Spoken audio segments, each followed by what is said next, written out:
way this is going to go is I have your pitch decks and I'm going to put them on the screen here, and I will advance the slides. All right, so let me see. I'm looking for Paul. Is Paul here? I'm pitching instead of Paul. Okay, good. Then I'm looking for Marsalis. Yeah, I'm here. Hi, everyone. Okay, good. Andre? Yeah, I'm here. I'm patiently signing robot.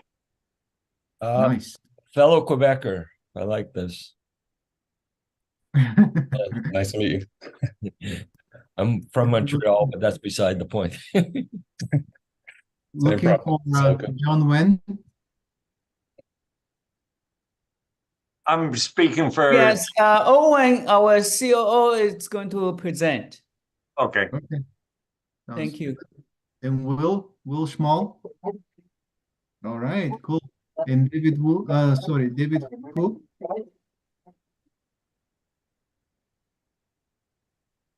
David?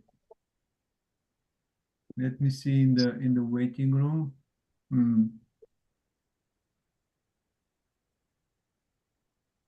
Okay.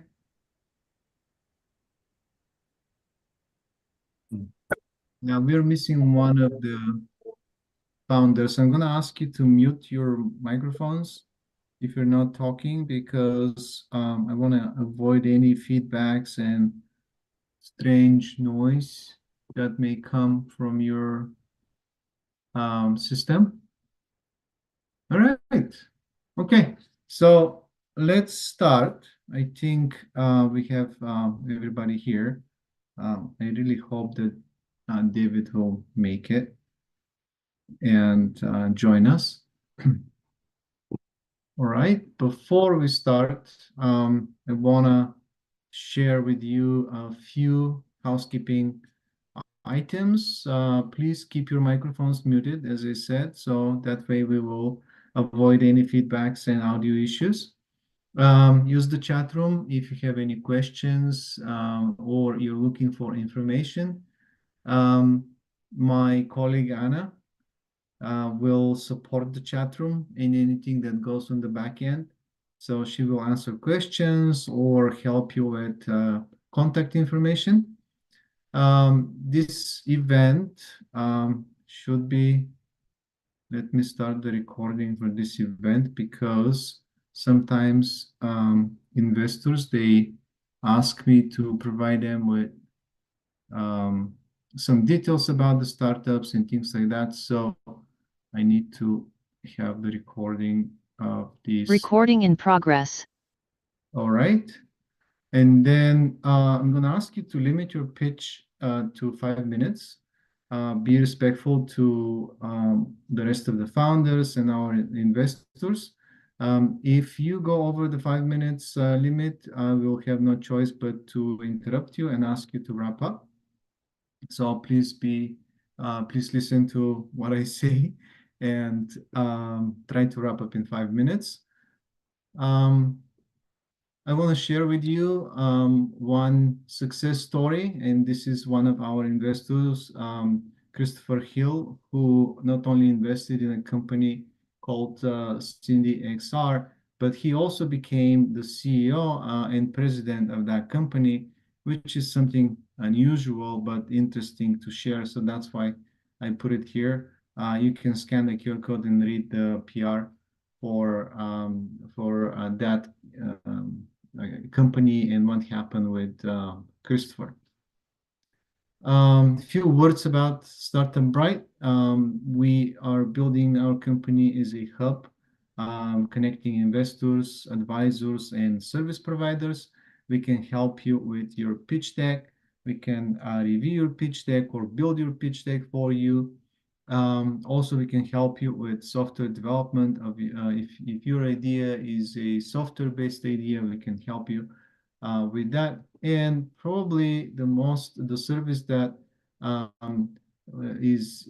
startups like the most is our introduction to investors campaign, where we interview founders for about 30-40 minutes, and then we build their online profile on Startup Bright. And once the profile is online, we take that URL and send it to our network of investors. Currently, we have about 200 investors in our network. The network is always growing. Next year, we will have a bigger network. I'm still working on some confirmations from new group of investors that we're working with. So please take advantage of this service. And actually, before we continue, I want to introduce you to one of our partners.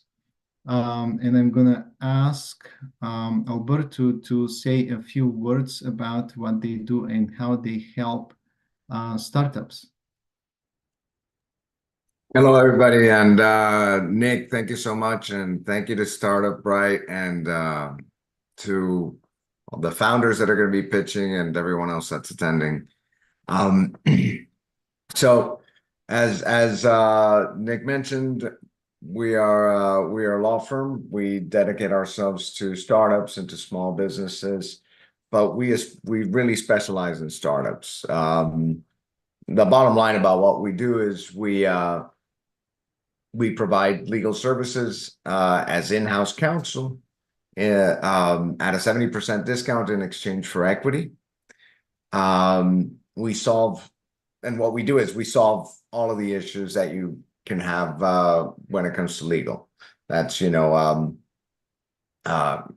conflicts, external conflicts. We save you on the cash. And most importantly, we connect you with investors as well. And that's why we partner with Startup Bright. We include some of their services in ours as well. And we negotiate for you. We negotiate for you on your behalf with investors, with procurement, with partners, and you have someone reviewing your contracts, all of these things. So, well, if you're interested in these things, need someone on your side to help you, we'll help you address the top 4 reasons 95% of the startups fail, which include, running out of cash or failing to raise capital, and all of the other regulatory and legal challenges, which include, setting up your cap table correctly, your corporate structure, making sure that everything is ready for when due diligence occurs with an investor. You can make sure that they have no reason to say no. So thank you all very much. Once again, Nick, thank you so much for bringing me in. And thank you so much, and good luck to all the founders and everyone else. Thanks a lot. Thanks, Alberto. And yeah, if you need more information about Scale Up and Alberto's services, please contact me, or I'm going to put in the chat room Alberto's email, so you can use that email to contact him directly and talk to him about your needs and understand how he can help you. All right, so about the event, as I mentioned, you will have 5 minutes to pitch. That will be followed by another 5 minutes for a Q&A session with our investors. When all presentations are finished, we will open breakout rooms. You will have additional 15-20 minutes to talk one-on-one with the investors. So each of the founders will have his or her own room, and investors will be going in and out of rooms. So you will sit in the room and kind of wait for an investor to come in and talk to you. So be ready with your pitch deck and to answer questions to our investors. Our next event is going to be on December 28th.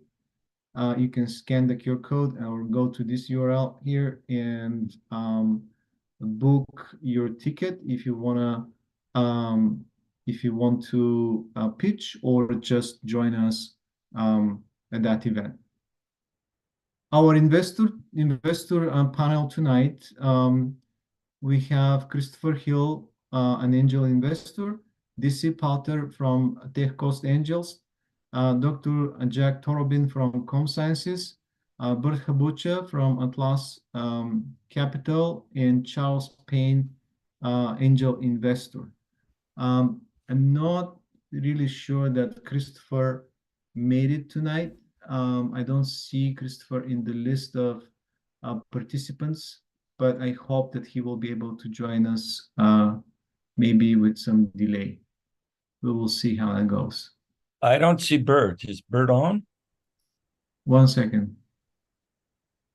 Anna, do you see Bert?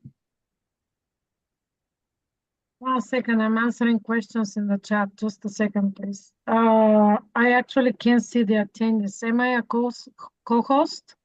Yeah. You are. I don't see Bert either, but I just texted him and I No. didn't get a response. So Not here. Okay. he may join us partway through. As I said, he's got his office. He has certain dietary needs that he needs to be eating at a certain hour. So I don't know if he's in his office or if he's on his way back home so that he can join us. So we'll see what happens. all right. So I hope that Bert will make it tonight too. All right. We have 6 startups tonight. Paul Sarapi will be presenting eCipo. Marsalis Backford will present New Me. Andrei Mushirenkov will present Sunny. John Wen from Isidars. Will Schmal will present House Mother, and David Ho will present Bio Rejuvenate. I hope I can see that all of the founders are here. So I'm going to open your pitch deck, and when you want to move to the next slide, to just say next, and I will advance your presentation. Please pay attention to this timer here in the corner.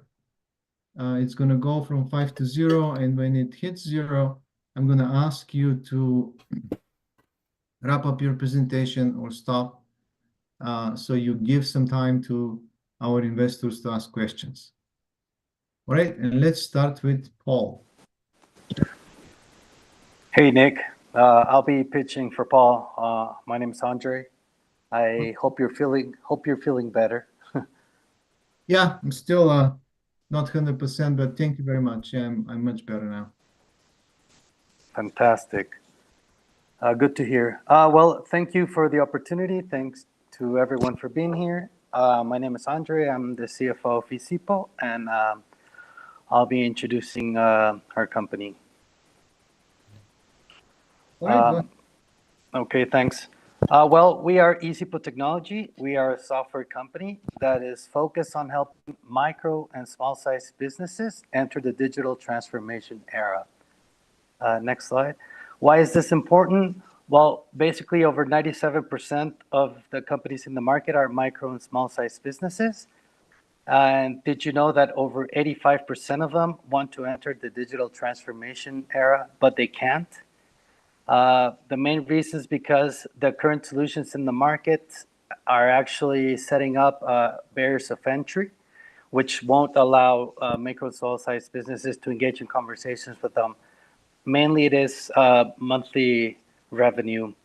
And those that do meet the minimum, they actually can't afford the current solutions. Thus, it presents a blue ocean opportunity for us. Next slide.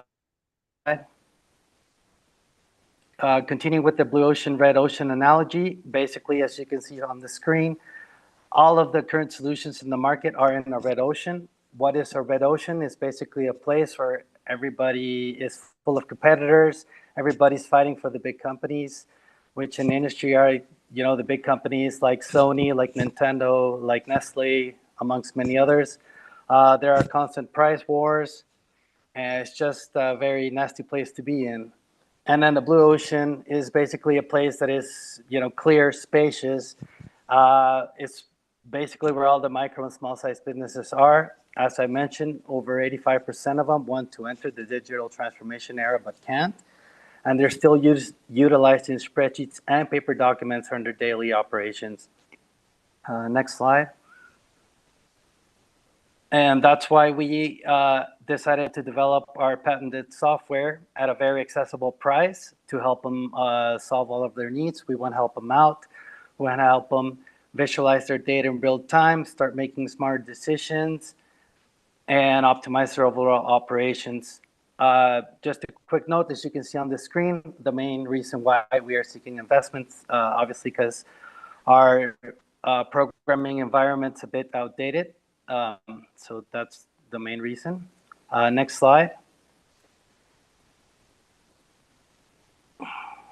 We have a fantastic team. We are very energetic, and we have a can-do attitude. We have experience, we have knowledge, and even though we are only 5 people at the moment, we have over 100 years of combined professional experience and startup entrepreneurship as well.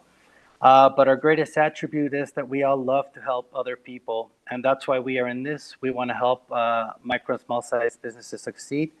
To us, success comes after we're able to see somebody else succeed.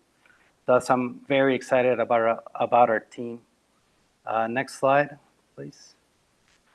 We're actually already helping a few micro and small-sized businesses. So far this year, we've made over $86,000 in revenue, and we're making profit too. We're a little bit over $15,000 as well. Next slide. Our projected growth has us that by year 5, we'll have about 600 customers, which equals about $10 million in revenue. Next slide. And as previously mentioned, we're seeking an investment basically to upgrade our software. The investment's of $722,000. And we also want to continue to develop our AI modules. There's a huge demand for that as well in the market, so it's another opportunity. We're currently spending $0 in marketing, thus we also want to spend some money on that. Basically for micro, small-sized businesses, it's usually meet and greet luncheons, so we have to host a few events. And we also want to spend a little bit of money as well on our Cayman Islands holding as well. Next slide. I think that's it. So if anybody has any questions, feel free to ask. Thank you. Thank you very much for your presentation. Questions from our investors? I think it's just to start off, excellent presentation. So I want to commend you on that. Very often we have people come on and they just don't get to the numbers until it's too late, and we have to say, hey, get to the numbers so we understand where you're coming from. I'm still not totally clear on your platform exactly, based on what you just showed us. Do you think you could be a little bit more explicit in terms of, or give us an example? Sure. Thank you, Jack. Well, basically, it's regular software that allows you to transition into the digital era. So basically, we take all your paper documents, all your spreadsheets, and then we uploaded them into the cloud, and then you can visualize them in real time. And we also have different modules, for finance, supply chain, documentation administration, and obviously we have we just landed a partnership with a multinational company called Infor. So we have warehousing and transportation as well. So basically that's the overall overview of the software. Okay, thanks. I think I have a better idea of what you're doing. So someone gets on, and basically you've got a fee structure for all of these different things, I'm supposing. and then based on that, they decide which components of what you're offering are things that they actually need, and that's how you work out your arrangement with them. Am I correct? Yes, that is correct. Basically, we have like the basic package, which is just basically taking all of your information and making it digital. And then we have a more advanced package, where it's basically if you want to specify a certain sector of your business, then we can help you out with that too. Okay. Where are you based? We are based in Texas, but we also have an office in Mexico. Oh, okay, that's why I was looking at the Mexican number and wondering. No, why Mexico? One of our advisors is in Mexico, and he has a huge office, so it's a little bit cost effective for us. And some of our customers are also in Mexico. There's actually a huge demand down there as well. So we've been targeting Mexico, and especially now with the nearshoring tendency coming up, we want to take advantage of that too. Right. Well, I would love to see your deck. If you could email it to me, my email address is in the chat. And if we get a chance in the breakout, I'd like to talk more about it, because I definitely think that there's certainly synergy between what we do and what the other folks do, what we do and what you do. So I'd like to do that. And Nick, we didn't get a chance to introduce the investors, but I don't know if that's something you didn't want to do this time or what. Yeah, we can do it after the presentations. Okay. After this presentation, we have 6 startups, so we can do that quickly after this. Okay. Well, anyway, I'm very impressed. You did this very quickly, and I don't know where my friend DC is, but I'm here. Oh, there you are. So I'm waiting for my chance to ask questions. Don't worry. Okay, you go ahead. In the meantime, I'm going to promote your book. Okay, thank you. Yeah, so thanks, Andres. I guess my main question is, okay, so you're raising $723,000. As an investor, how do I make money? What's the model here? Well, basically, we've made all the numbers. We could actually, according to the forecast, we could actually make 10 times your money by year 5. So. Well, I see you making 10 times your money. How do I get 10 times my money back? Yeah, basically, no, I'm mentioning you would be making your money as well. Okay, but you're making revenues, you're putting the money into growth. Usually for startup, the way it works, not always, but the usual model for venture capital is that the company will be acquired or do an IPO or something like that, and then the investors get their stock is then bought by the new company for 10 times, 50 times, 100 times what they put in. I'm not seeing that model for you, so I'm trying to figure out how's this work. So are we getting dividends, or is there an exit strategy? All right. Yeah. So I put in let's say I put in $1 million. How do I get my $10 million back? I get it now. Sorry. Yes, initially you'd be getting dividends, but there is a big possibility that would probably be acquired by another player in the market. It's a big tendency right now for the big players to acquire those companies that are making a lot of revenue. So we would be kind of targeting that section of the market probably. Okay. I know we don't have a lot of time, so I'm not going to dig in any further now. Okay.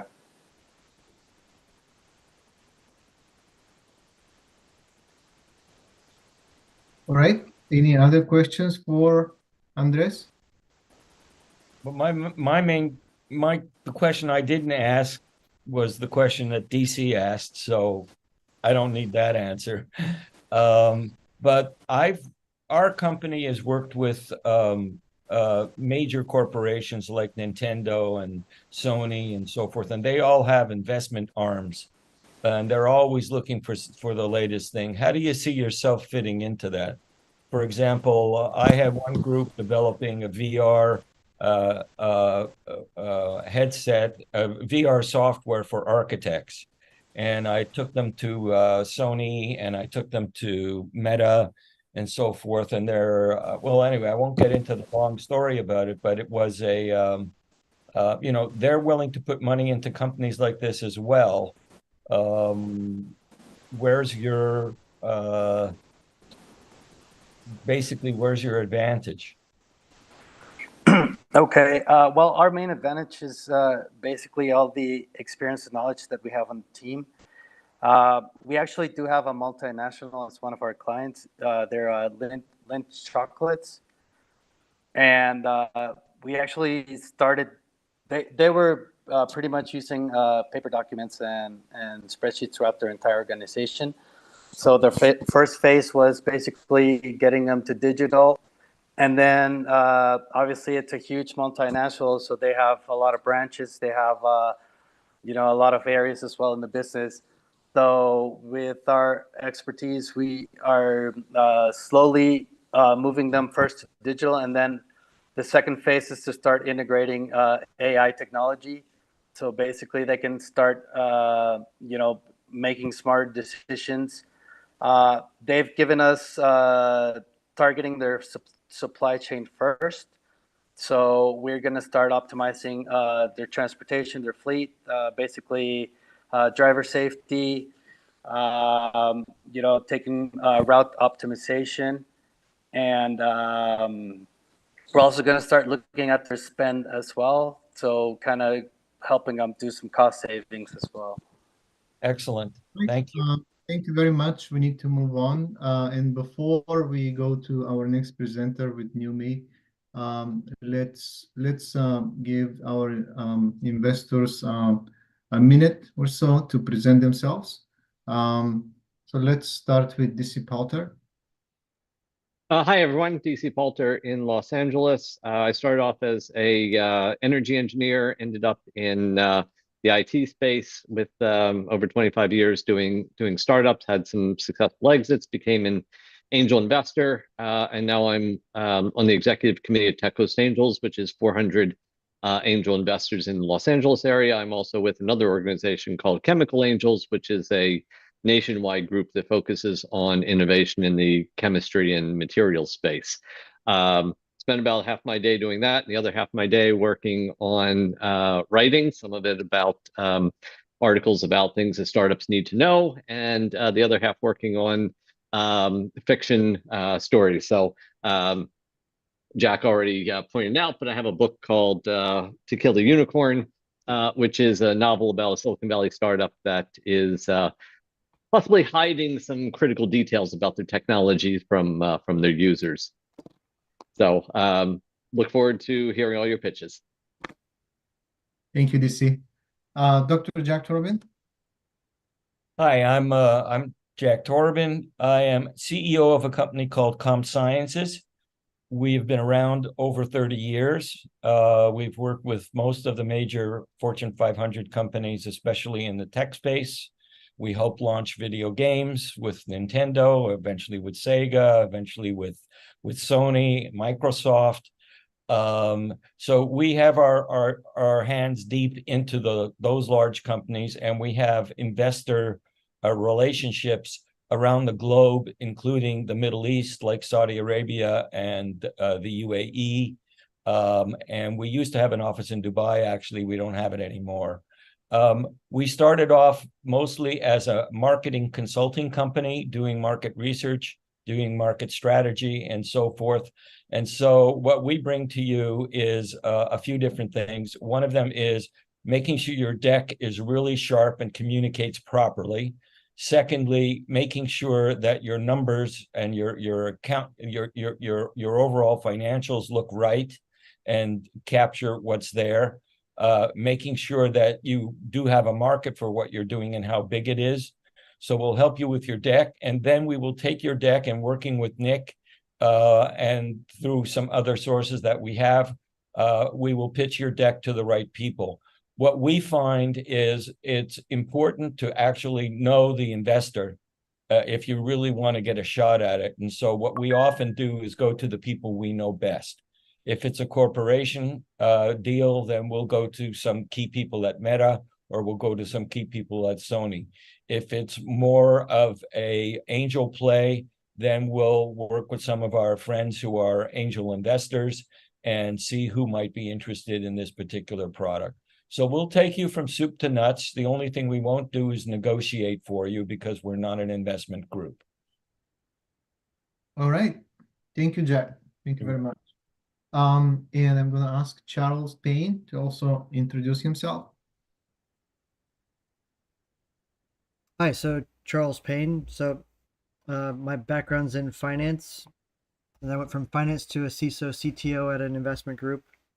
I work at Neptune Media, so you will find me traveling all over, attending some various summits. So needless to say, we invest in anything that's legal in the country in which we invest in, but it's typically, I focus a lot on technology and other IT and IP. So we invest in a lot of stuff that has IP.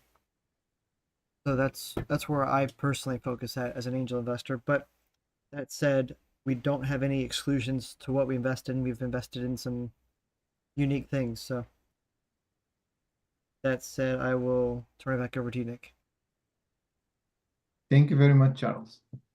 All right, moving on. And let's hear new me. All right. Okay, can everyone hear me? Yes. Okay, perfect. Yeah, thanks for having me here today. Thanks, Nick, Andreas, great job. Best of luck to you in the future. So my name is Marcel Speckford. I'm originally from California, but I live in Quebec City now, Canada. And I'm co-founder and CEO of Numi. So Numi is a premium AI app that is your companion during the hair transplant journey. We believe our app will create a new industry standard for customer care and the first hair restoration ecosystem in the world. You can do next. Okay, so if we look at the current situation in the industry, it is tough for both clients and clinics. Clients are searching the internet for advice due to late responses and an absence of elite customer care from clinics. This creates low confidence and a lack of reassurance during the hair transplant journey. For doctors and clinics, they are overwhelmed with time-consuming, repetitive administrative tasks, which takes time away from performing more surgeries and providing elite customer care. Next slide. So Numi will disrupt and elevate the hair transplant industry by providing bespoke service for clients with the most advanced AI and machine learning technology. This will result in timely medical advice and realistic expectations. With our AI, clients will have their level of hair loss analyzed and assessed right away. For doctors and clinics, they will benefit from streamlining of tasks and AI assistance for enhancing their clients' customer care. Our advanced medical report will let them know right away if a client is a good candidate for a hair transplant. This will lead to efficient and quick client consultations, resulting in better overall client satisfaction and lead to more revenue. So we did an analysis, and our findings show us that Numi will save clinics, on average, 4 hours of daily administrative tasks, and on average, $140,000 a year in expenses. So by 2028, the industry will save 70 million US dollars by using the Numi app. Next slide. So Numi is streamlining the consultation process with AI. Here are a few screenshots of our MVP. On the business portal, doctors and clinics will receive client pre-op profiles and AI analyst photos of the client's current stage of hair loss. On the client portal, Numi guides clients through their hair restoration journey with quick pre-screening medical questions, photo analysis, and their current stage of hair loss, plus tailored advice at each stage. This will be a sleek, user-friendly for all. Next slide. So in terms of the competition, there's not much out there. Numi is the first end-to-end app for the hair transplant journey for clients and clinics. Other competitors use AI for calculating hair costs or creating some photos. You can go to the next slide. This is a promising solution in a market with tremendous opportunity. So can you imagine a multi-billion-dollar industry focused on enhancing the lives of people, that there are no current solutions that bridge the expectation gaps between clients and clinics? The current market is valued at $9.6 billion today and will grow to over 30 billion by 2030. Just last year, over 3.4 million transplants took place globally. So in our first 2 years, we aim on partnering with 25 clinics. So that's at least 4,500 clients during our MVP and trial stage. In year 3, with the full Numi app, we aim on partnering with 100 clinics and 18,000 plus clients. This would bring an expected revenue of 5.5 million. In the US alone, there's over 5,000 hair transplant clinics. So imagine the return on investment, and half of these clinics were using Numi, the massive potential there.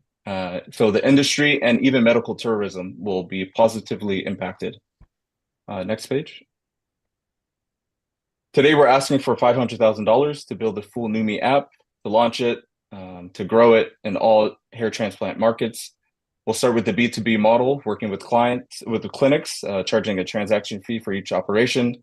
Then work in a B2C model to open the app to anyone looking for a hair transplant, charging them a monthly or yearly fee. Next. Here are some photos of my journey. My experience was great, but it was a tough journey. An app like Numi could have gave me much needed reassurance during each stage. And I'm truly passionate about it because I want to help individuals like myself and the doctors who perform these surgeries.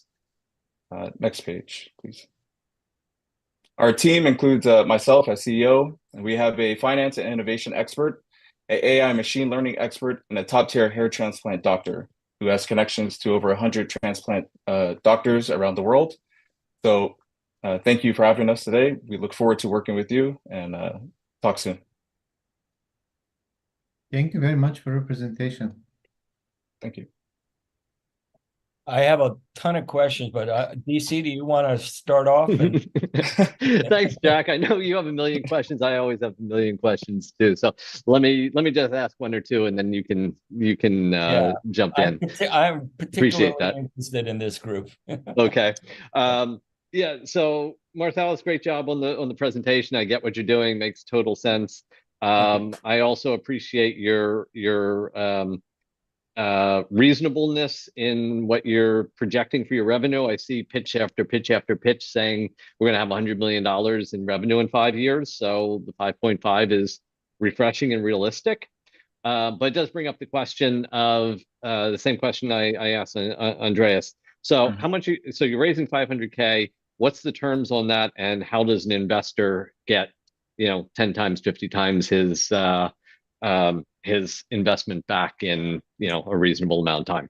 Right. So definitely dividends in the beginning. There is an exit plan. We believe it will be bought out by a big player somewhere in the market. It could be someone like Expedia, who manages travel, medical tourism, maybe even Amazon, because there's people that they get medical deliveries of their medication. So, partnering with them possibly to have items for their pre and post-op delivered to them, plus the medical expenses or the medication. This is something that we're thinking about. There's a lot of people that we're kind of aiming towards to be bought out in the end. So dividends and then exit strategy. And what's the deal terms? That's a great question. Something that we're still working on, but if there's discussions after, we can get into more details about it. Okay, great. Thank you. Yeah, no problem. I guess I'll pick up from here. First of all, I'm just intrigued because I'm a third generation Montrealer. What is a guy from the States doing? And I'm in Los Angeles. What is a guy from the States doing in Quebec City, of all places, which is a city I love, but that's beside the point. Yeah, all my family lives on the East Coast, so New York, New Jersey, Florida. My parents got married in Canada, and they wanted to come back to family. And plus, I met my wife in Toronto, and all her family's in Quebec City. So we have 3 kids, and wanted to raise them closer to family. Well, Quebec City is a great city. A lot of people don't realize it. And I've had the pleasure of spending a lot of time in Quebec City, and I'm in Montreal probably every few months to see my mom, who's elderly and is in an institution in Montreal right now. But I'm very pleased to see that you're in Quebec City, and one of my favorite places. And yeah, beautiful place. And one of my favorite countries too, on top of it, being a dual citizen. Here are some questions about what you've got. I love your product. I think that I have a whole bunch of ideas that would grow this faster than the ones you mentioned. We are actually working with a company that started in Beverly Hills, is now in Dallas as well, that does hair removal. So just the opposite. They do electrolysis, thermolysis, and we have a varied team. Our team are not just people in marketing and so forth and communications, but we also have a very senior engineer on our team, Alex, and Alex has had to redesign the machine that they were building for hair removal. So I've been through that whole process. And we're in the process right now of building the first prototypes of it. A number of problems because these machines generally don't have. There's a company in Montreal that owns the market for this, but their probes for removing hairs, they only have one, maximum two on their machines, and we're building a 32 and 64. So I'm actually a part owner of that company also now because we've gotten so involved with them. But your market, very similar. We've been talking to a group in Canada called forgot the name, but they are a Medi-Spa. Okay, yeah. They Medi-Spas are the ones that are doing this kind of thing would be great. I You think also have Dermica as well. The big one. Yeah. So I think that there are a lot of things I'd like to talk to you about here in terms of growing your business and also fixing the deck so that it appeals to those particular people. And you know how those things go. So let's try and connect. If we don't connect in the chat room, then please send me an email with all your stuff and your thoughts. And then let's get on a call together. And I would love to work with you on this, especially since I've been looking to have a client in Quebec and for a long time. So I have a good reason to come there other than Yeah, more than welcome. Yeah, and I've had my fair share of startups. One of our startups was actually a mobile phone company in Europe. We were building for France Telecom, and we were partnered with some other companies. But I see a fantastic market for you, but none of the ones that you mentioned. Other kind of.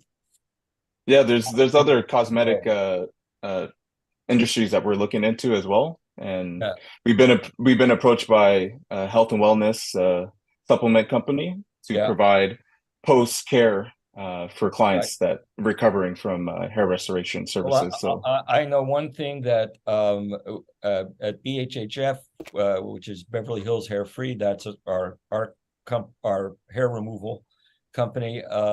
We're working with a whole bunch of different groups, and you would definitely fit right in because even they're not up to date, and they could use that in their clinics all over the place. And the CEO of the company is very, very well known in the hair industry. So we definitely should talk about this and see what we can do. Sounds together. great. And I agree with DC. You're asking a reasonable amount. You're not overstating things, and and you may not realize it, but there are other Canadians online today, including Anna, who's sitting in Toronto. So that was it was a big help from the CPA. Really realistic with the numbers. Brought us down to earth. Et je parle français comme un vrai Québécois. Okay, guys. Thank you very much. We need to move on. Thank you again for your presentation and for your questions, guys. Our next presenter is going to present Sunny. Is Andre here? Yeah, I'm here. Hello, Nick. Hello to everyone. All right. So let me know when you're ready and I can start the timer. Yeah, it's okay. I can start. Go ahead. So, okay, hello to everyone. One more time, first of all, and thank you for the opportunity to pitch our project today. I'm Andrew Gush, the CBDO from the Sunny Solution, and today I'm delighted to introduce our project. Next, please. So, after the numerous stage of the development, we believe the next logical step for society will be the appearance of the robot assistants. We expect that full-fledged humanoid robot will appear in about 10 or 20 years, maybe sooner, who knows. And so really did a great job and work, and we have created a device of an early robotization. And next page, please. This is the Sunny robot. Our robot can replace or complement functions of many of existing device and mobile apps as well, and make them work for you automatically by means of artificial reality and artificial intelligence as well. So Sunny has the remote connection with our professionals for it to find the better solutions for any distance problems. So got the CISOevents platform. And this is professional modern gadget for the home that makes life easier and brighter. And next, please. So what is the robot Sunny? Sunny is a physical robot in the form of a moving head and very ergonomic and when used. It has intuitive interface, gesture and touch interactions, audio immersion and voice assistant, and of course the vast majority of apps from Google Play. And that all of these provide us with best experience for professional and private using, or the robot can be used as a shared media hub. Next, please. The robot Sunny is a client side of common ecosystem presented by the Sunny robot itself, our mobile app and cloud platform. And also we've got the Sunny web platform, which can enrich the user experience with help of live experts that have to solve problems with your own hands through a robot via the remote connection. So, and next, please.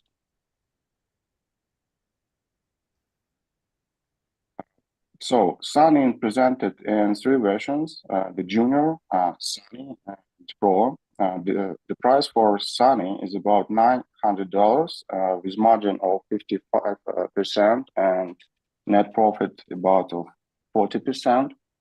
And Sunny based on artificial intelligence and works independently. Additional access to Live Expert platform is available for price of $49 per month. And these combinations of forecast of our selling and this subscription price provide us with a steady financial basement and ability to provide new versions of robots until the expiration of its lifetime. Next page. We estimate that kit players have more than half of the market now, and the share of other devices will drop up to half of the market really very soon. And that's why we're focused on the category other and expect to reaching the 5% of total available market in about, we estimating $1.2 billion before 2028. And next, please. So, and what we did the CalDev research in order to understand what product the market needs, and we see that this allows us to understand that we have ability to scale the financial model in only 3 years. First of all, because we know what we do, and we have already 14 pre-sales, 14 pre-sales and 5 letters of intent now. And we asked for $430,000 in order to pass the Kickstarter campaign, prove our hypothesis, and get 2,000 pre-orders. Next, please. What about our competitors. So the closest analog is Astro household robot from Amazon, which has already collected about over 20,000 sales on pre-order stage. And we are competitors to TeamViewer and TaskRabbit, and also beat its capabilities. So next, please.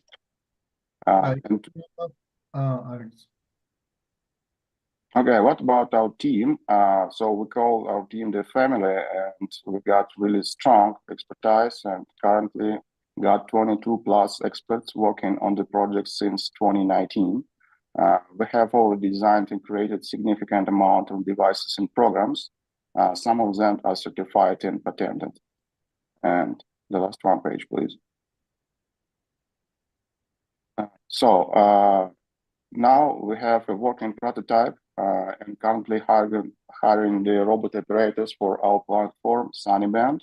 And we need $400,000 for PR campaign and start the mass production.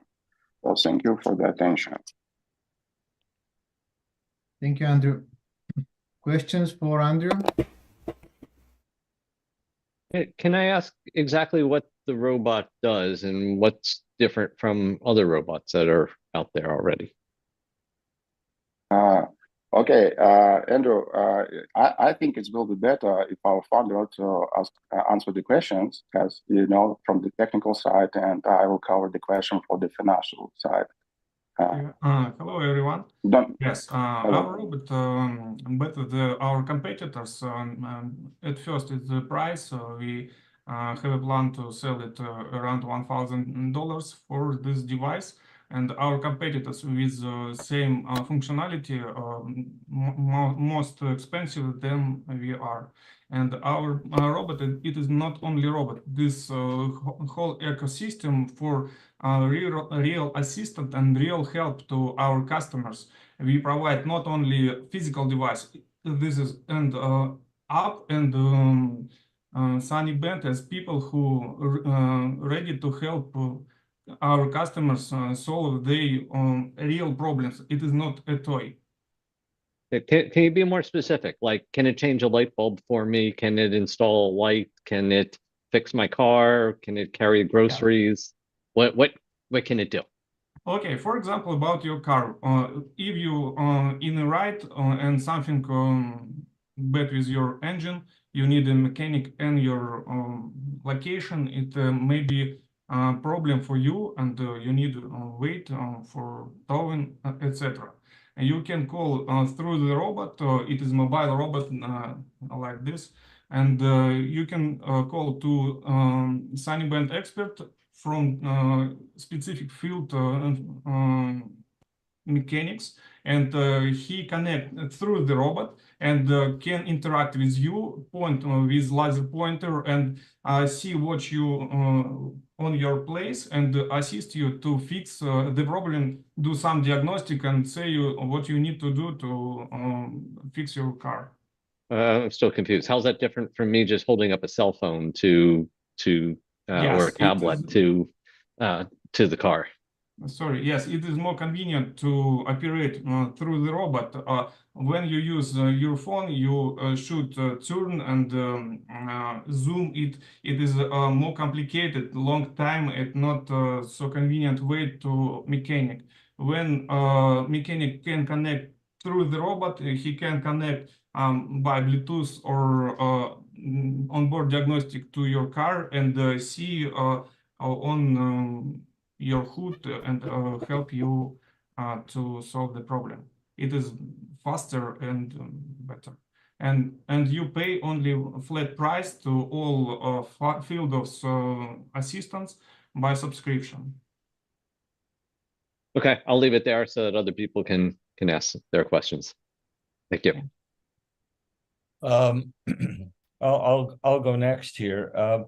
You're looking at, first of all, I'm very, very, very experienced working with electronics and consumer electronics over the years. I've worked with most of the major corporations. That's how we started CompSciences, actually.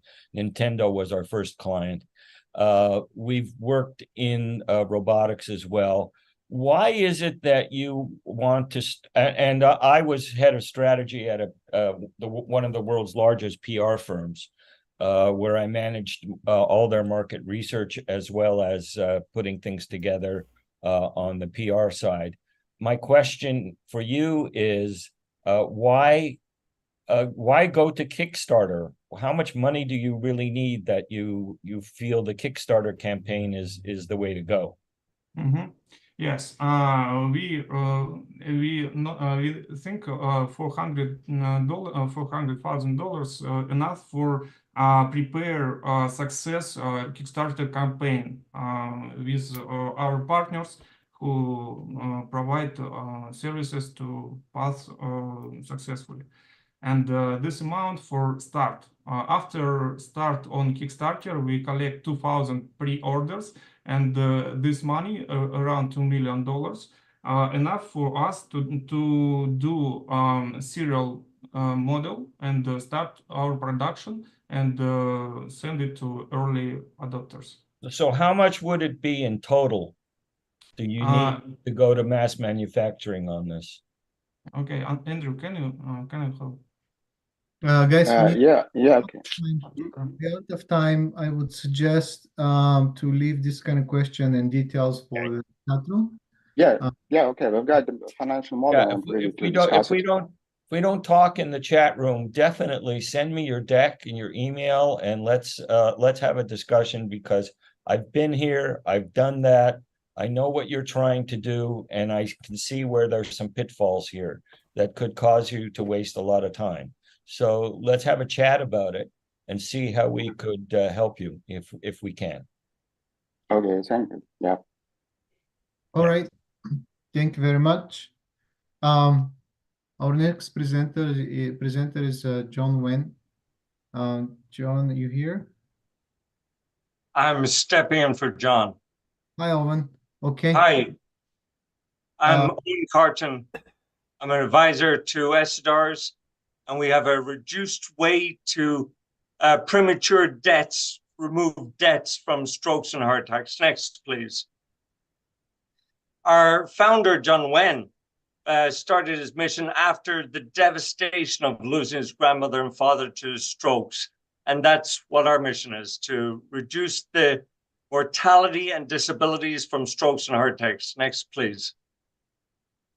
Stroke and heart attacks cause 18 million deaths worldwide, 700,000 deaths in the USA. It's the #1 killer of people, and 160 million Americans are at risk. Our current solutions have failed. They're designed to prevent, not from occurring beforehand. They're reactive, not proactive. Next, please.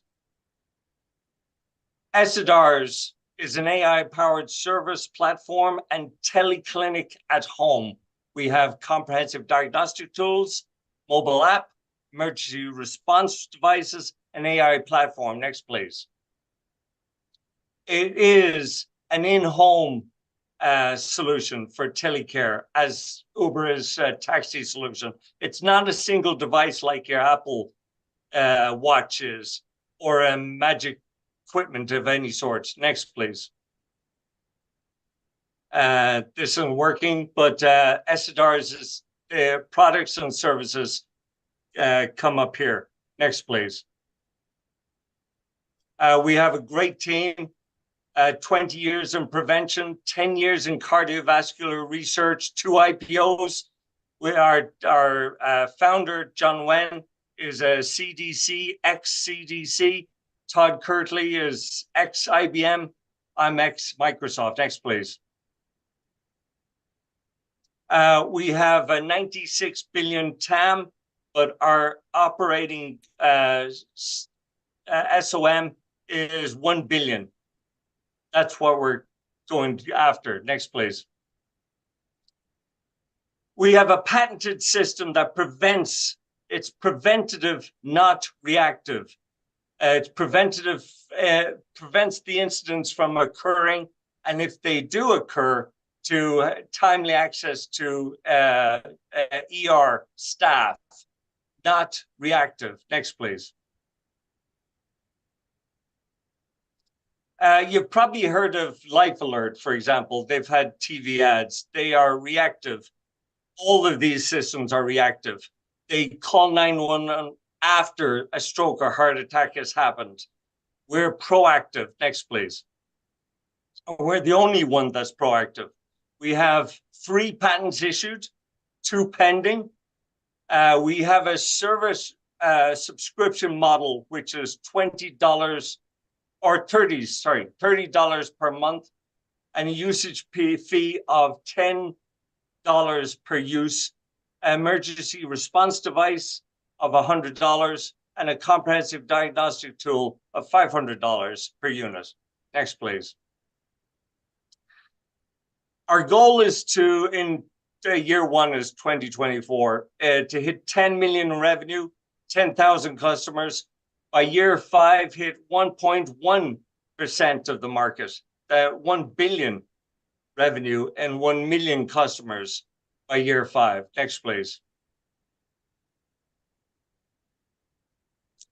We IPO in year 5 or 6 and substantial returns in your investment.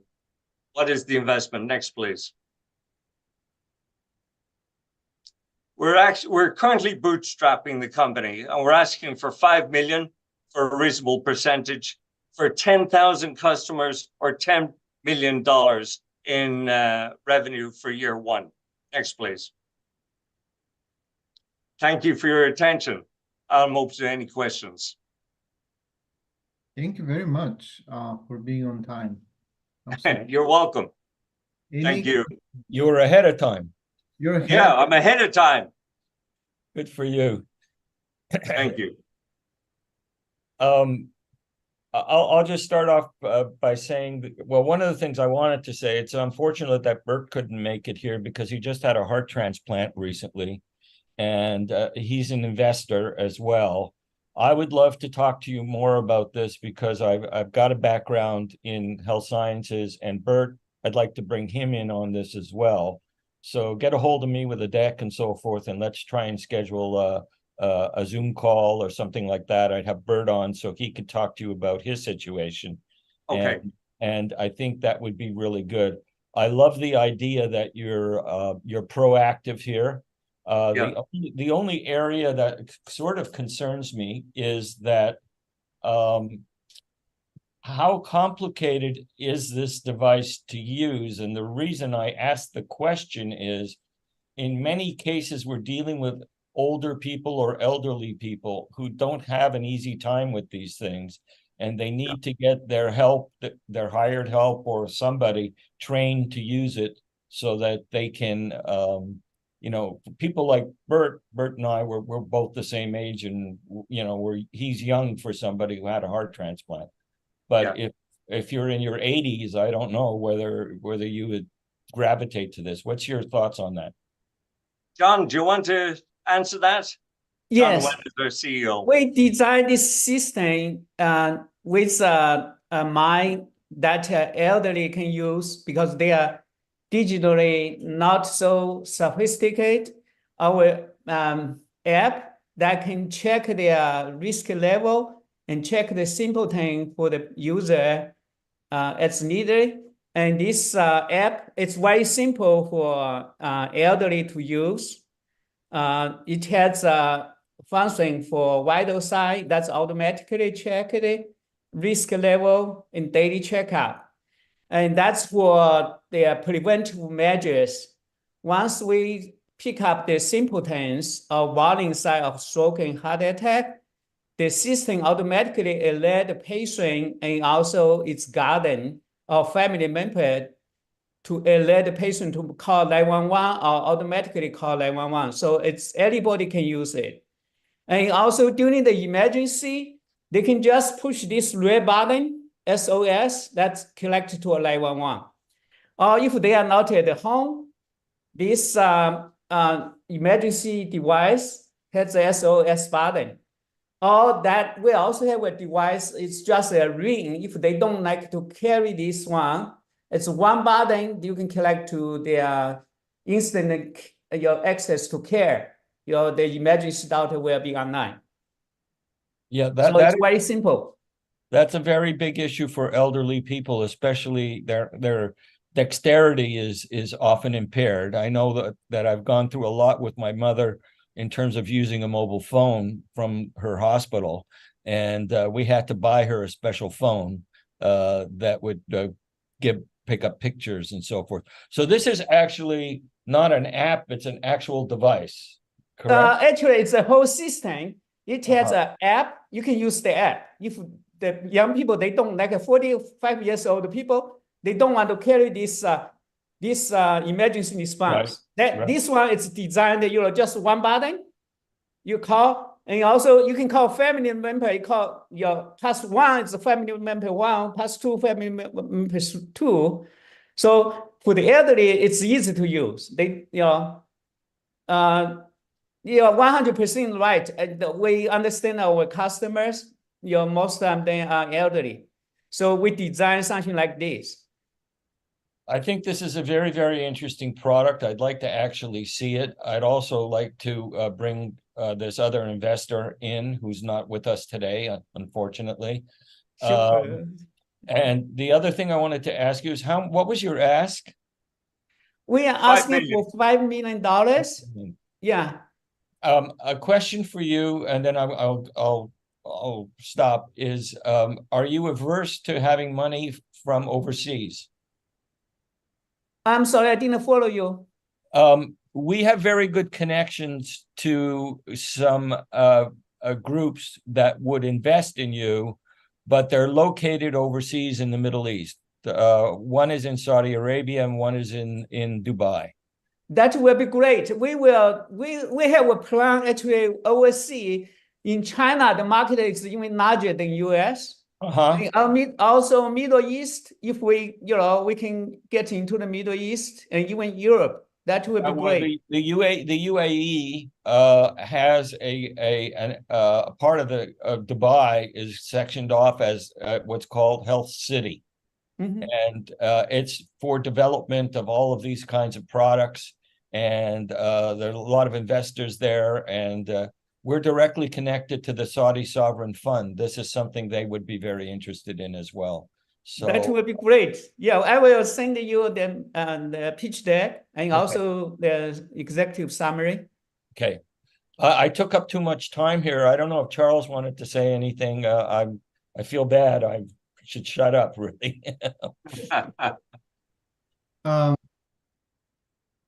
If you guys want to ask for like a minute or so, I know DC, I think DC looks like he wants to ask a question. Or Charles, if you guys, you can take a minute or so. Go ahead, Charles. You haven't had much of a chance to speak, so I defer to you.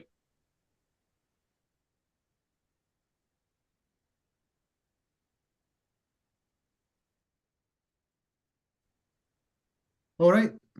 Thank you very much, Charles.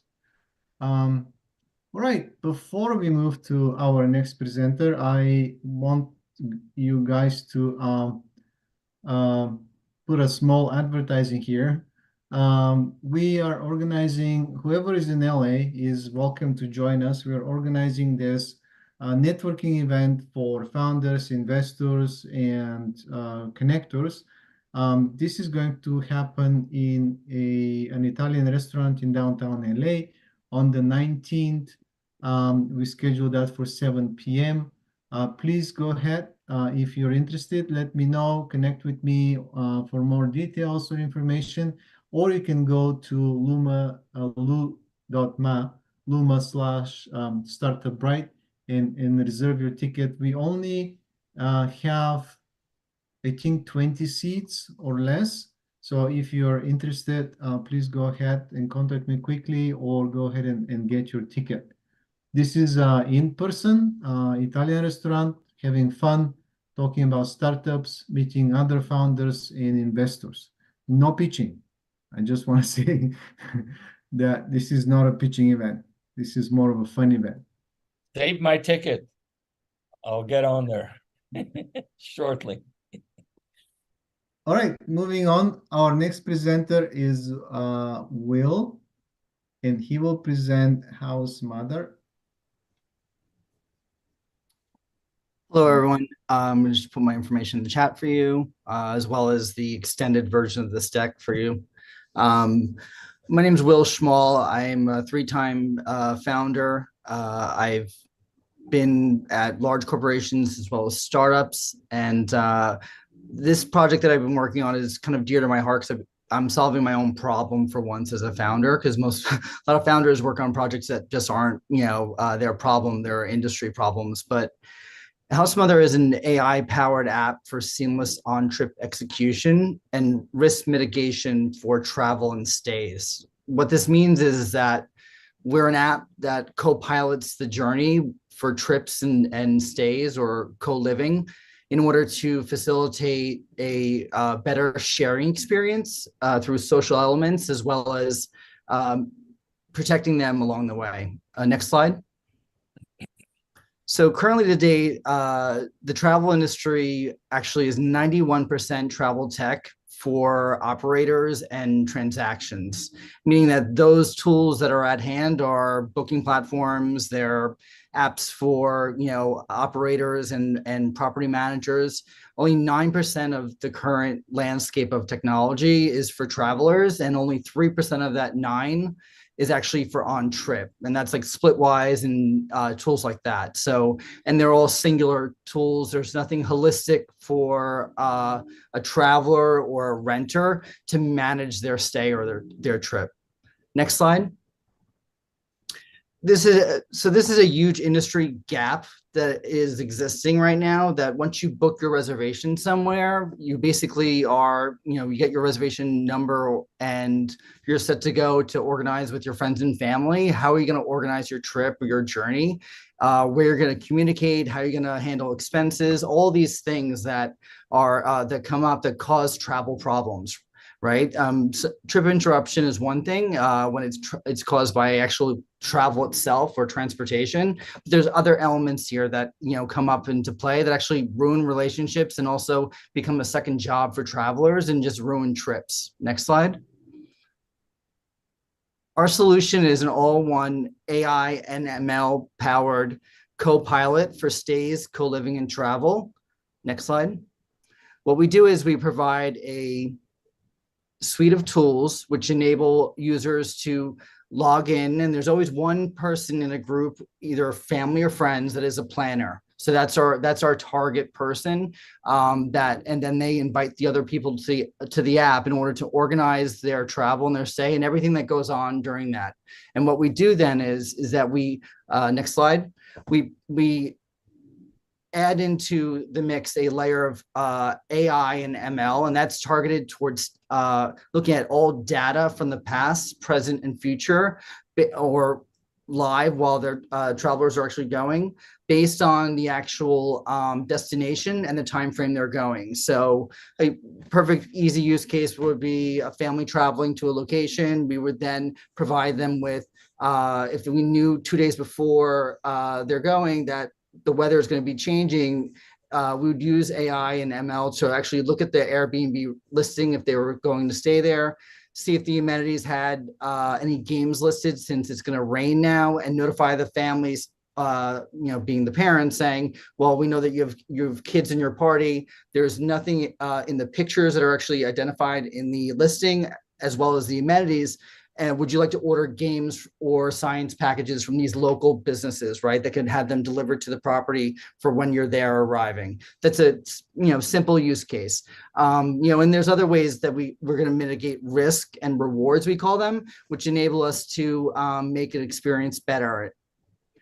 Now, my co-founders and I, we have worked together in over 4 different companies, startups and large corporations, and we know each other's swim lanes, and we have advisors from Airbnb, Booking.com, and Sonder that are working with us, and we do believe that we have a first mover position in order to streamline our app to the booking companies and become the one that they hand out to their guests. Next slide. Our traction to date, we have over 500 waitlisted users. We're launching in January actually now, so that's a change as of today. Sorry about that. Just a delay in Q&A. So we're launching January 9th, and we've interviewed and already set up over 200 property managers to hand out the app with no money exchange, just a relationship. They love the product. Next slide. These are some of our reviews from current beta testers. Next slide, and that's it. And we're raising 2 million right now. We've already raised $153,000, and that was from friends and family and from what we bootstrapped, and that's just for our marketing people and product development going forward. If you'd like to talk, let me know. Thank you. All right, thank you very much. Which countries are you in with your service, if you don't mind? Yeah, so we are launching theoretically with our marketing and what abilities we have with each app store. We're launching in the US first, but we will be global.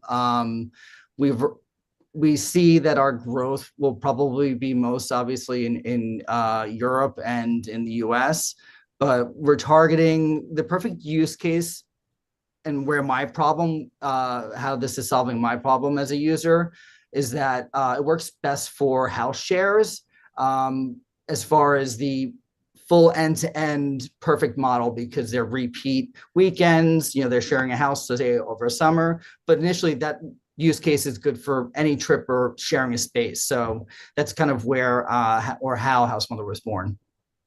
Okay, thank you.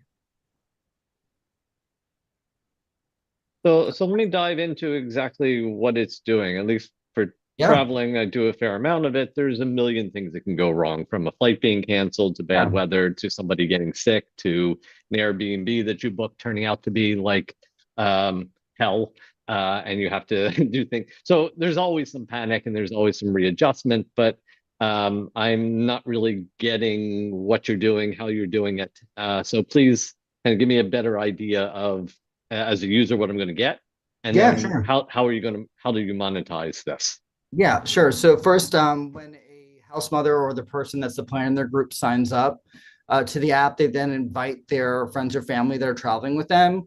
At that point, each user fills out their profile. We then have preferences, interests, and then they connect their social channels, which enables us to do a lot of other things as far as preferences down the line with suggestions, and also giving them different items to do along the path of their journey.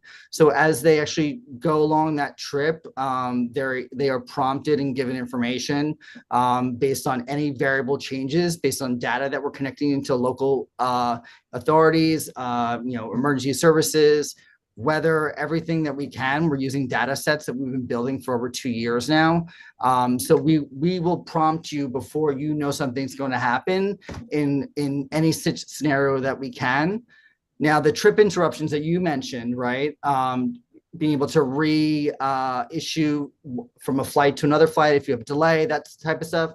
We're working on that. And that's more of a long-term industry is working towards that.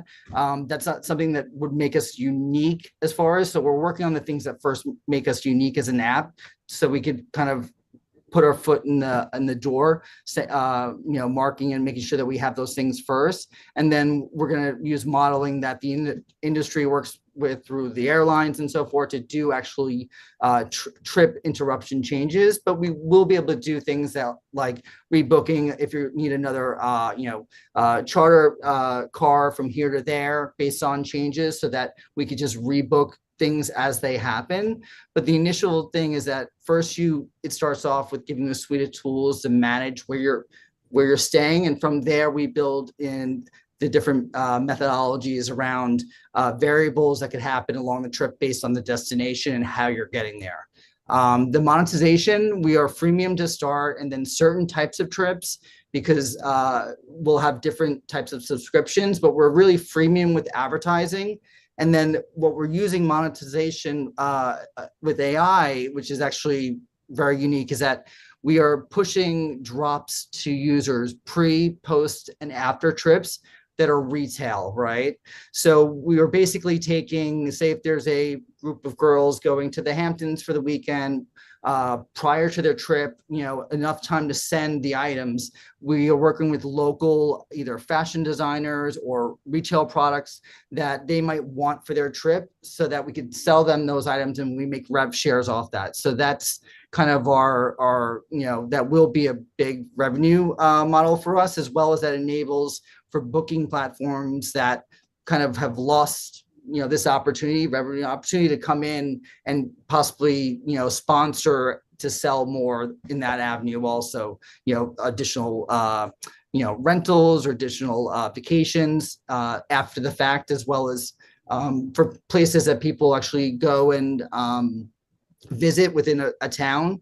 They'll be able to through mobile app tracking, which is nothing monumental, but we'll be able to actually hopefully work with local businesses that tourists go into, that most people actually, I think it's 67% of people don't buy something because they can't fit it in their luggage because of the weight. So now we actually have a fix for that, where if we know they went to a store and we had that business owner working with us, we could actually then remarket them after the fact to actually get them those products if they want to buy those souvenirs that they missed out on. So that's another way that we're monetizing with the app.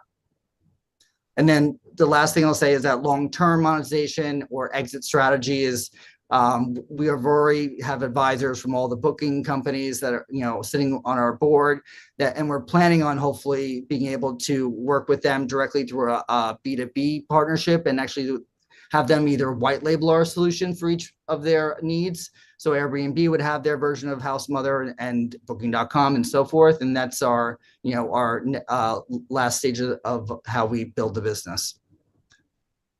All right, great, thank you. Yeah, no problem.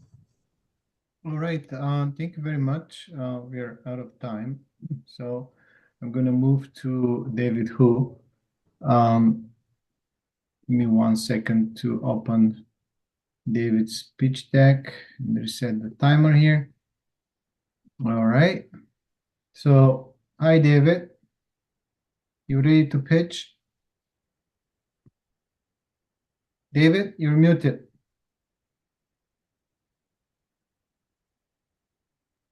I'm sorry.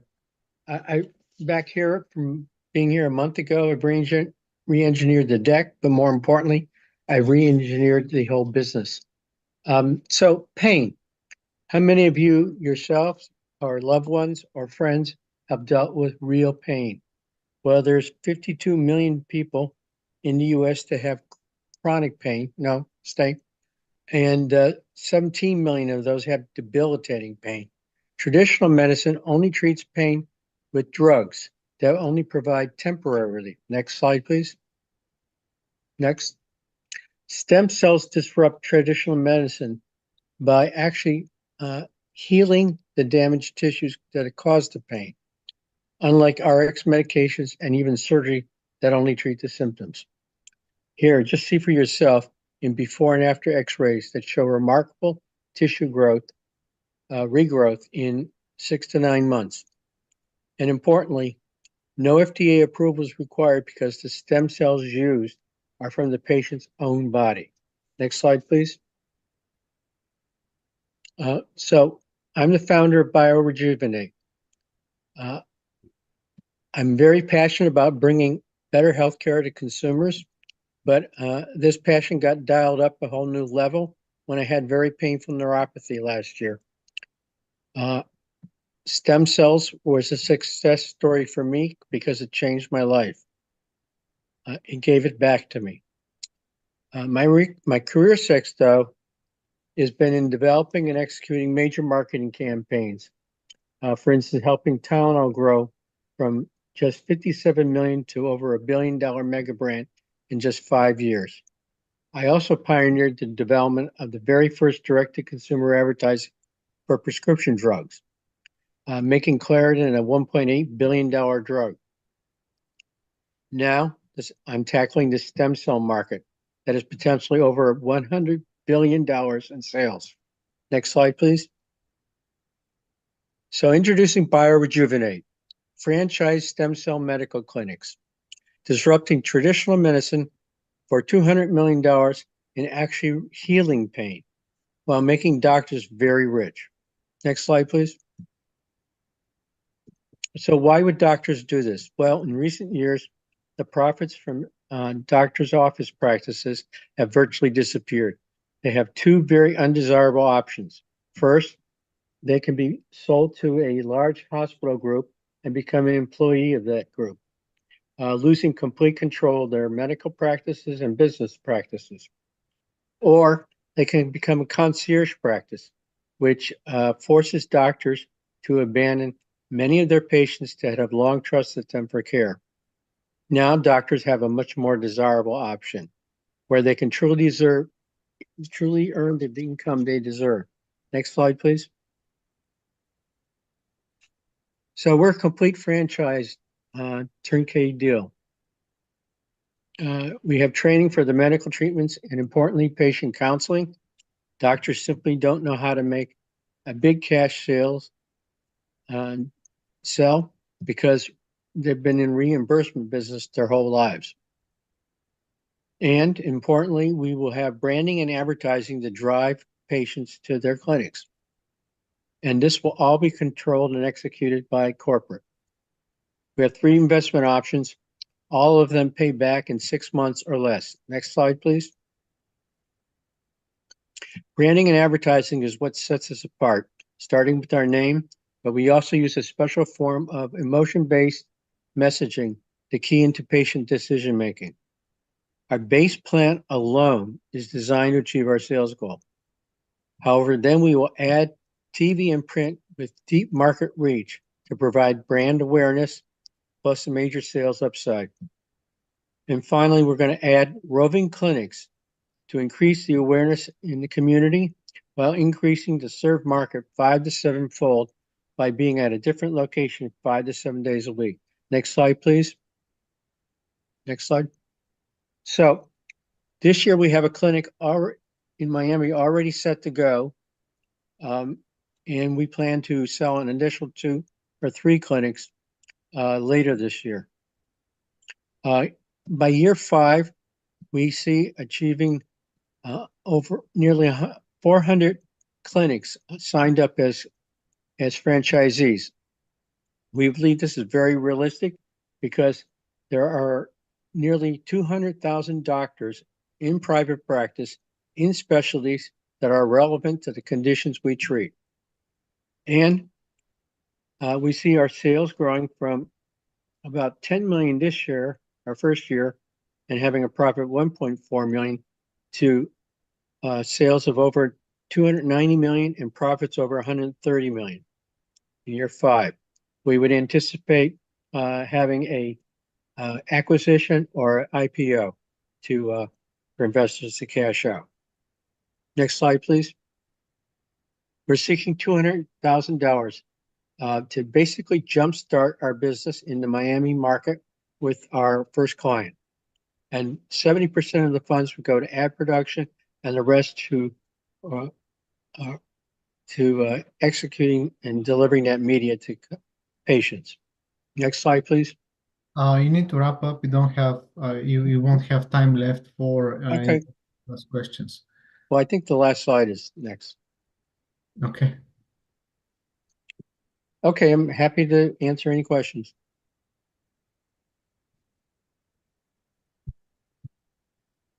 All right, questions from our investors.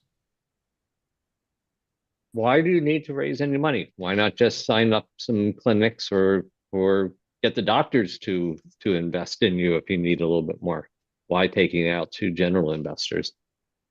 Because this is going to be our first pilot clinic, and it's to obviate that need for them to immediately.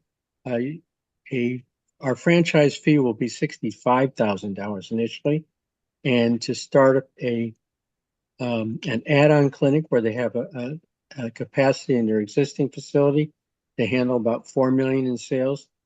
Then it'll cost them about $300,000 plus to provide the additional services and equipment as well as the initial marketing investment. So it's really to jumpstart our very first clinic that we have signed up It's really a joint venture. We've saved over $1 million in about 6 months in starting up by collaborating with the clinic in Miami, where they provide the facility and staffing, and we provide the advertising and marketing. And we're going to split the revenue. Not the revenue, but the profits. And we'll have full access to the sales that we generate, that data, and the spending along with it in order to sell additional clinics. All right, thank you. And we can basically bootstrap this business once we get to 200,000.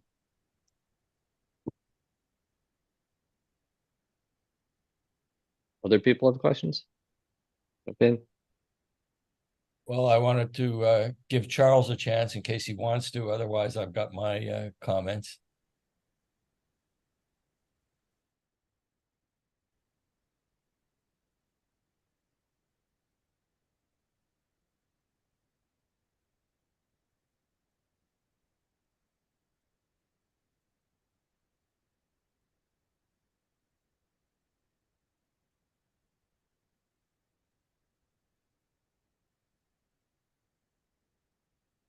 Okay.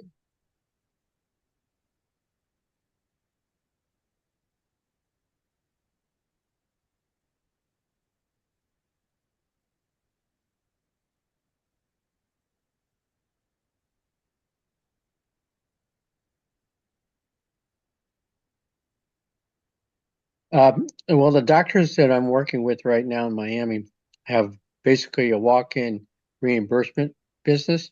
And so they have about 3 million in sales in less than $1 million in profits. And so they're not having a problem getting business. Where I've had my neuropathy treated, there are people of all income and education levels. They basically come in, believe this is their solution to their problem because traditional medicine doesn't address it at all, neuropathy, for example. And they don't even bother shopping around a $10,000 treatment plan. It's amazing. I've probably 20 patients that I've met at the clinic where I've gone to treat, never shopped it around. It's basically, do you want to have your golden years where you can walk and not be afraid of falling and using a walker, or have your life back and with your grandchildren and your friends in your retirement days? Same with people. So it doesn't take a terribly progressive person. They're in pain.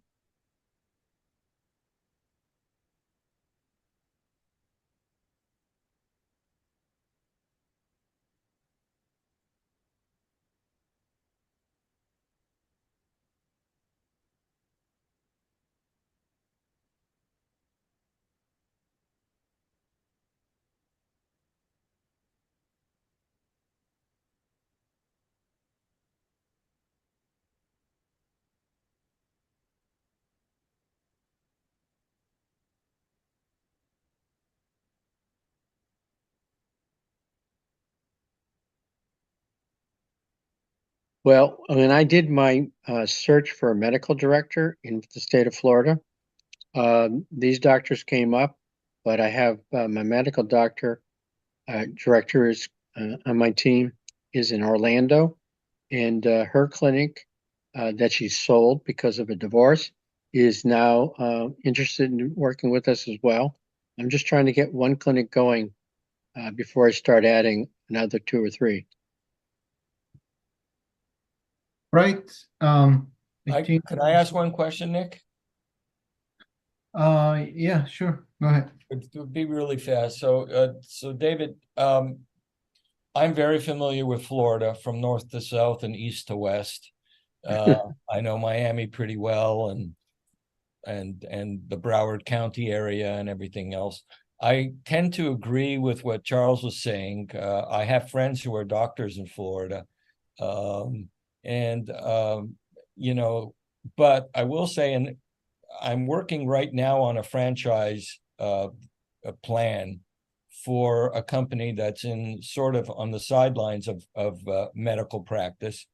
And I won't get into the details of it, but we already have a going office, and we realized that one of the things we needed to do was to franchising would be probably the best way for us to grow this business, and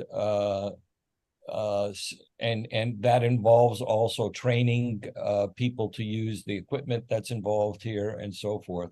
So I think there are a number of ways to look at growing this business, and franchising certainly is one of them. And if you've already got a model out there that you can show people, that's half the battle. That's our goal. Yeah, that's our goal. All right. One of the locations for the Miami clinic is in Cooper City, which is near to Boca Raton. Yep. Okay. Yeah, that's an area full of retired people. And I know there's quite a bit of innovation there. Okay. Not competing with my focus, but in anti-aging, which is another area we can eventually get involved in. I actually contributed to a book. We need to stop. It's not fair to right. Let's take this offline at another point, and do some stuff. I'm interested. I got to think more about it though. All right. Thank you very much. So we're moving to the next in our event, and that is the breakout rooms.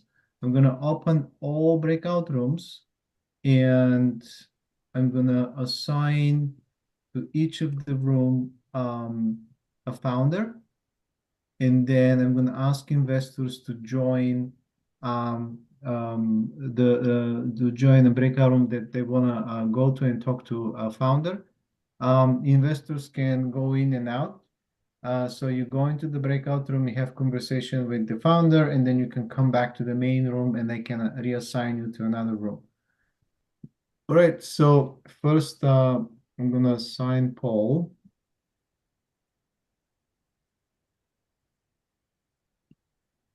Who pitched Isipo? Yeah, I did. So that's going to be Andreas. All right, so assigning you to Isipo. All right, you will see invitation on the screen, just accept it. Numi, who pitched Numi? Marsalis. Marcellus Beckford. Marsalis, okay, going to your room. All right, then we have Sunny, the robot. Andrew Mish and Andrew Gush. All right, going to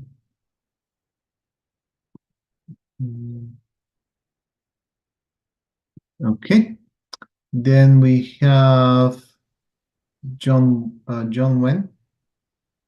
And Owen Carton. If you can put us both in the room, that would be great. Esidars. So you and who? And John Wen. Oh, Owen. Okay. Yeah. Sorry about that. No worries. Done.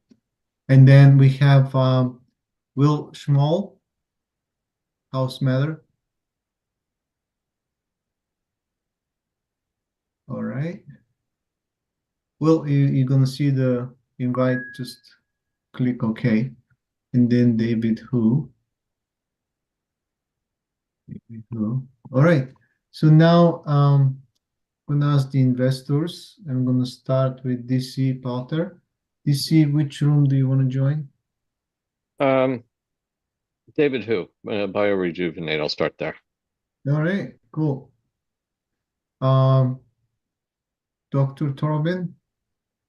I guess I'll start with my compatriot Marsalis, and I'll move from there. All right, sounds good. And then Charles.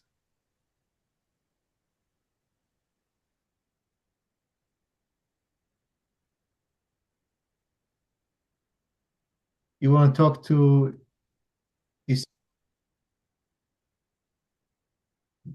All right, cool. Remember that you can come back and I can reassign you. David, you need to accept the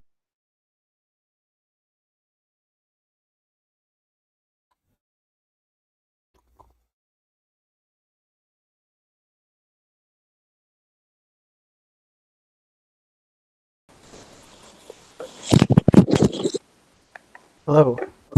Hey, Charles, how are you? Great. How are you? I'm doing great. Thanks for asking. Excellent. There we go. Terrific. So do you have, I don't know if you have your slide deck in front of you, but I was trying to write down some of the numbers that you were talking about initially, but then they got clicked a little bit fast. So trying to see if we can go back over through the numbers and such again. Sure. I don't see a share screen button, but I guess I can type them down for you. Okay, great. Yeah, there's a share screen button. It's green, but it should be in the middle. I'm assuming, but maybe you don't have it. No, it's not.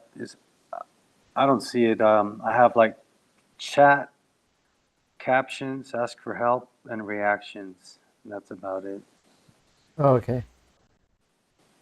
Yeah, I don't know. Here, I'll type now. Give me a second.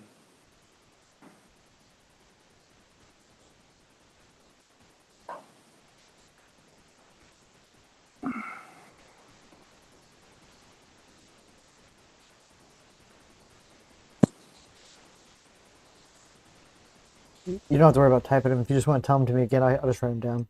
It's okay. So I got them now. But, all right. Okay. So our revenue for this year is 86,921.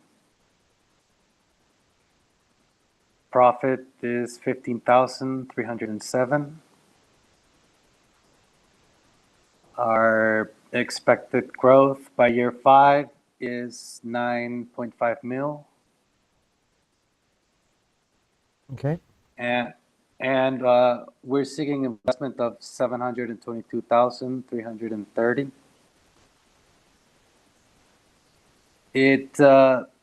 That amount is actually now a bit lower because we just got accepted into the Microsoft Founders Hub, and we got level 3, so we got $25,000, and so basically that's going to help out a little bit on the development side, but not completely. Do you know how the investment breaks down for what it's all needed for?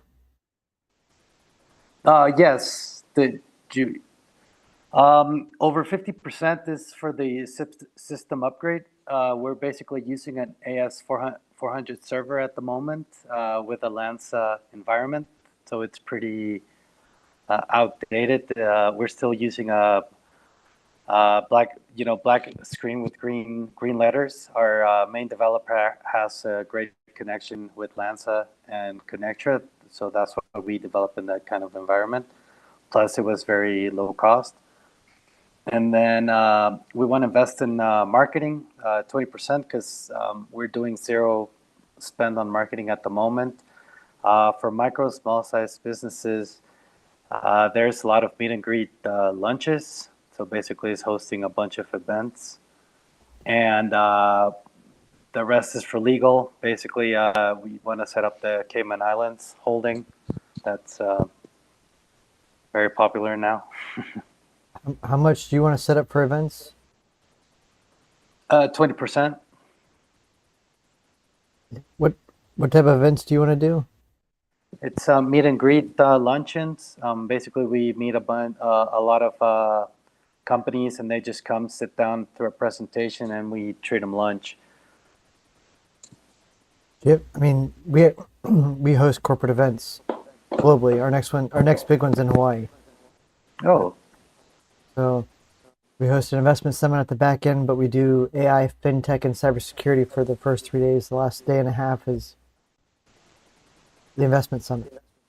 So I'm very familiar with the events. Between all our groups, we probably hold 1,000 different events and webinars and lunch and learns and dinners and gatherings and summits and blah, blah, blah a year. Oh, wow. I spent the last, it's December, so I spent the last So I left my house in September and I got back in December. Wow, that's a lot of travel. Lots of events too. So I'll fly from Florida to California to New York City in the same couple days. You know, red eye to red eye to red eye. And that's what it is. So I'm quite familiar with the event space. It's one of the fun things that we get to do. But I'm just curious to see, because it's $15,000, I guess, roughly of what you're expecting to spend on the events. I'm just curious to.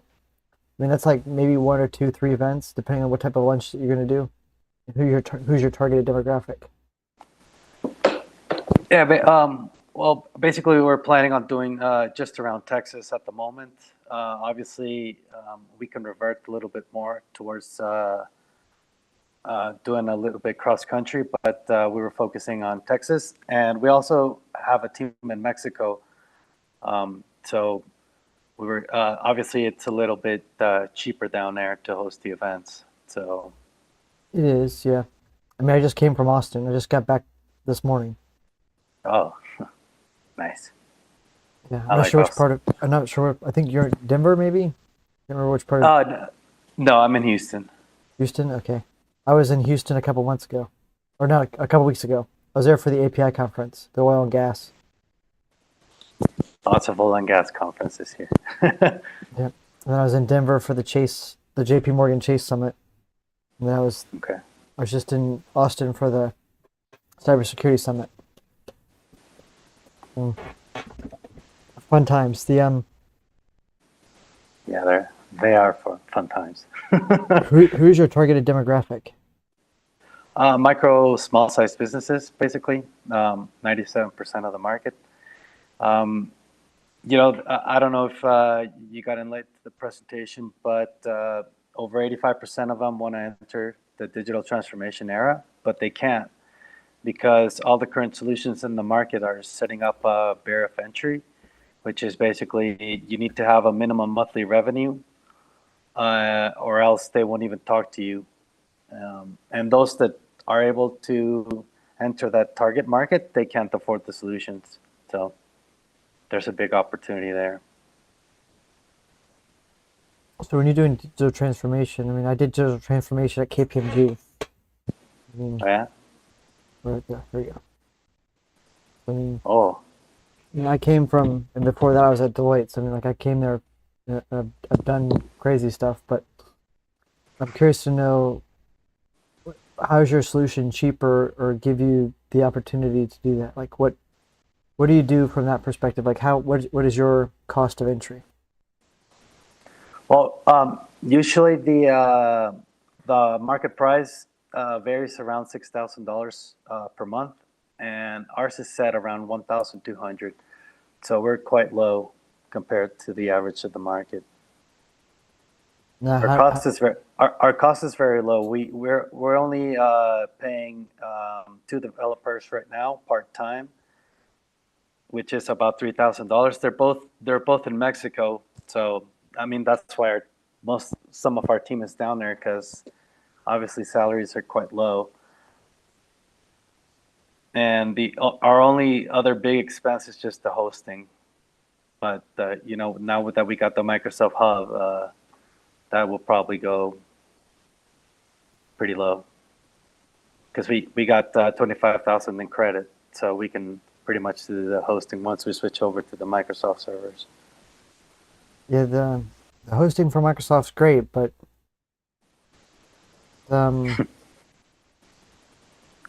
I mean, it's better than Connectra, at least. So it's an improvement from where we're at the moment. Yeah, I've never heard of Connectra. That might be why. But yes. So how does that $1,200 monthly cost? Like, when I think digital transformation, that's usually some type of lift and shift, or that's some type of actually taking your papers and digitizing it, scanning them into your computer, putting all the records, making them all digital, and then going from there. Yes, exactly. That and obviously spreadsheets onto more productive screen.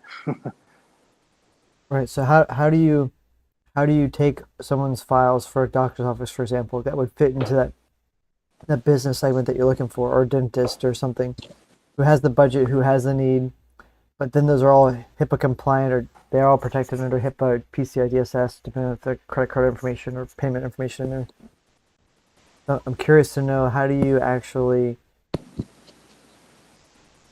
process those other than doing it on site at the customer's location? At least for, let's say, 60% of our customers, it's been on site. But the other 40%, which are the ones that are international, so Mexico, they've actually just allowed us to go to the site, pick up their documents, and just bring them on over to our offices. And we just digitize from there.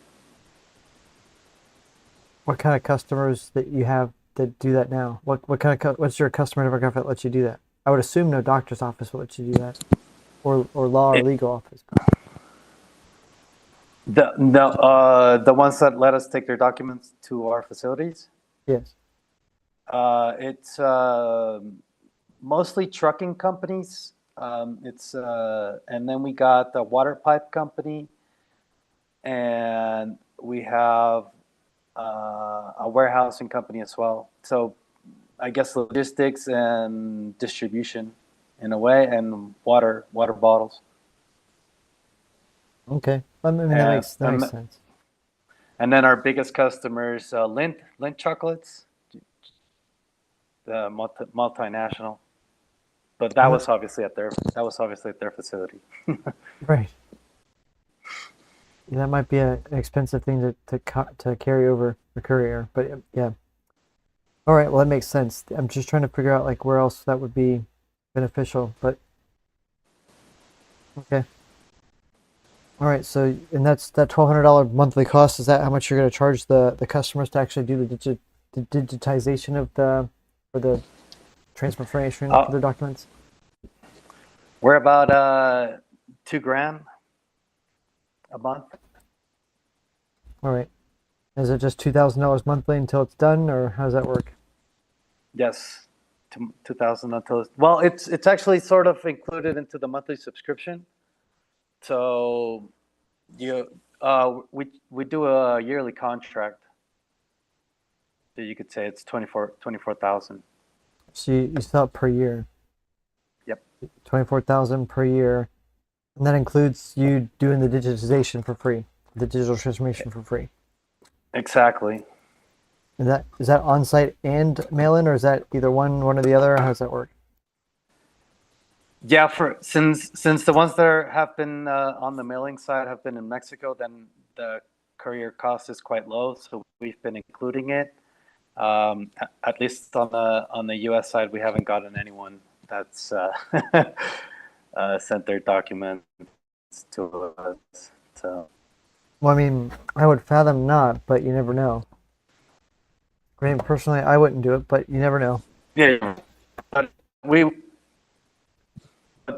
I mean, obviously, we get somebody. We'll figure out just how much, documents they're going to send us, and then we'll see if we can include it, absorb the cost, and if not, then we'll see if we can add a premium somewhere. How much does it cost you for your employees to actually do the digitization? We just pay them a monthly salary. It's very low. It's $1,000 a month. Mexico. Thank you. I mean, I lived in Mexico for a little while, so I mean, I'm familiar.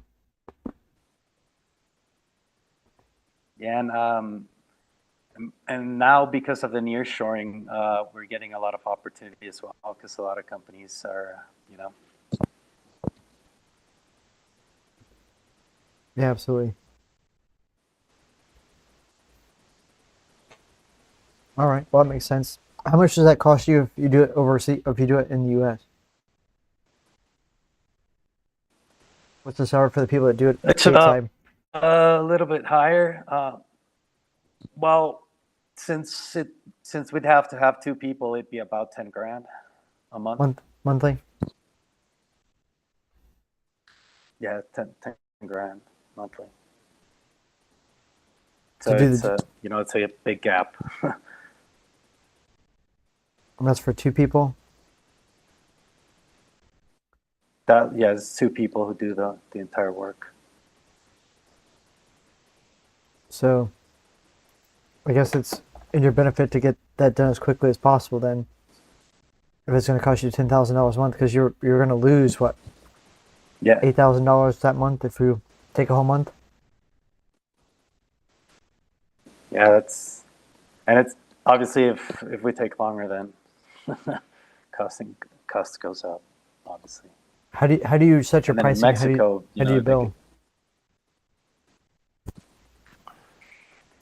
We just went together with the costs, and then once we had the overall cost, we did a bit of a survey, just because small businesses usually have trouble investing in additional software or doing something else. So we did a survey with help from the SBA, sorry, and we figured out that 2,000 was a great price to charge.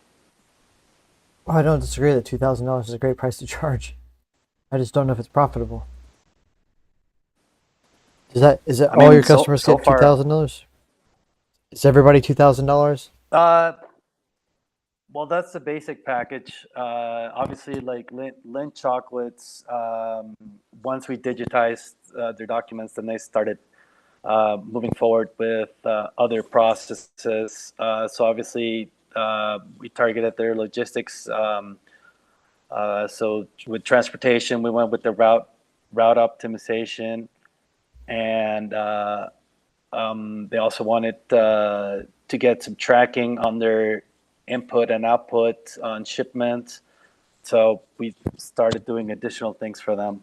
So obviously, that's a different side of things, but the basic package, which is just digitizing, that's $2,000 a month.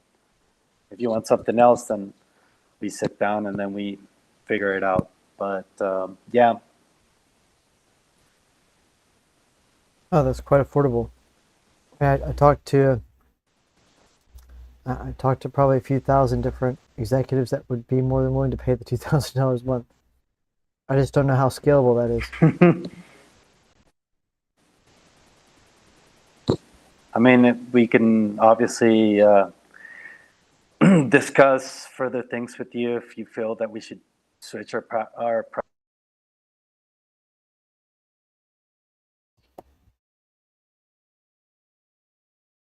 recording in progress. We can have that offsite kind of thing. That's fine. Oh, wonderful. Yeah, sure. And we're looking forward to it. And David too. Okay. Yeah, closing the breakout rooms is the hardest thing that I have to do every time because everybody hates me for doing that. But I don't have much of a choice. We need to come to an end. Yeah. We don't hate you on the East Coast, If you don't close the event, we're gonna close our eyes. How's right. Toronto? What's the weather doing in Toronto, Anna? No snow, Jack. I know you want me to say that we have snow. Yeah, I wanted you to tell me there's a massive snowstorm or something. No, not in Montreal either. It rained and everything went away, apparently. We enjoy a very nice winter for now. For now. Wait till Quebec City. You'll get all the snow already. Yeah. Wait till February. Marsalis knows, sitting in Quebec City. All right. Thank you very much, guys, for joining us. I hope that everybody, this was useful for everybody. If you have any questions or want contacts, send me an email. I'll do that. Our next event is on the 28th. I would love to talk to you again and give you more information if you want. We have on the 19th this physical face-to-face event.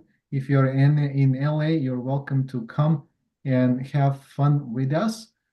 And if you don't have any other questions, I think we can close this meeting. Just one comment. You picked a great restaurant.